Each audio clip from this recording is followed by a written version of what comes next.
Virginie Rossière, on behalf of the legal. Merci. Nous écoutons maintenant Judith au nom de la Commission Affaires juridiques. Merci Cécilia, merci Madame la médiatrice pour votre intervention et pour votre travail sur ce dossier plus que délicat et qui a marqué l'année 2018 et à mon sens qui reste totalement non résolu.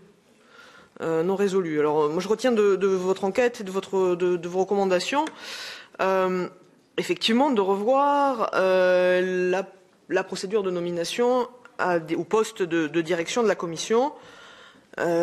Simplement, sans doute qu'elle est perfectible puisqu'elle a pu être tordue pour conduire à la nomination de M. Selmayr. Ou à tout le moins, en tout cas, que se pose clairement la question. Est-ce qu'on continue dans le système actuel qui est un système où on veut une neutralité des postes de direction de la Commission, quelque part qui sont en ligne avec le rôle institutionnel que la Commission doit jouer du fait des traités, garante des traités, garante de la règle, et donc impartiale, donc non aussi directement subordonnée à une nomination politique. Et moi, je regrette quand même que cette confusion aujourd'hui entre ce modèle-là qui a prévalu jusqu'à présent et un modèle qui serait celui du spoil system, où on aurait des nominations purement politiques, mais à ce moment-là, assumons-le, cette confusion soit entretenue, ça abîme aujourd'hui le rôle institutionnel de la Commission.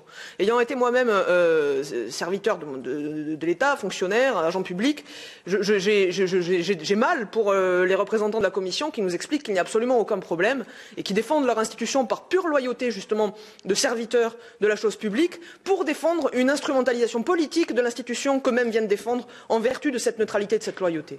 Donc ça pose quand même une question fondamentale de la crédibilité de la Commission dans son rôle ultérieur de gardienne des traités et de la règle.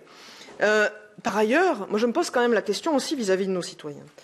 Vous avez mis en lumière 4 cas de maladministration dans ce processus de nomination.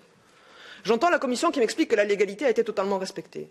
Mais quand même, vis-à-vis de nos citoyens, la bonne administration, c'est un droit fondamental et la maladministration est atteinte à ses droits fondamentaux et je serais bien curieuse de savoir ce que la Cour de justice aurait à dire sur le sujet si jamais elle était saisie.